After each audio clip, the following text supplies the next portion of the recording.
Alam niyo po, ako po ay dire-diretso, kami pong dalawa ng aking hinahangaan din. Ito po ay aking sinasaluduhan din. Ito pong pangalawang, masasabi kong pangalawang pinuno namin. Gusto ko pong magpugay kay Ivy Marcos, Senator Ivy Marcos.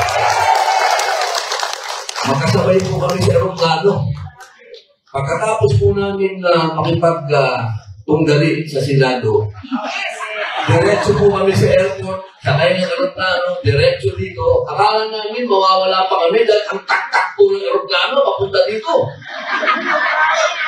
Nagbubulungan pa kami dalawa. Kaya tayo kasi isa po ito.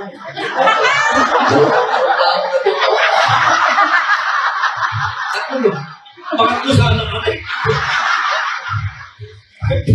Kung tinignan niyo po kami, nakatalok po kami pareho ng umot. Ito na to. Pero alam niyo, yung takot na yun, napupunta sa tapang kasi alam namin, makikita namin si Inday sa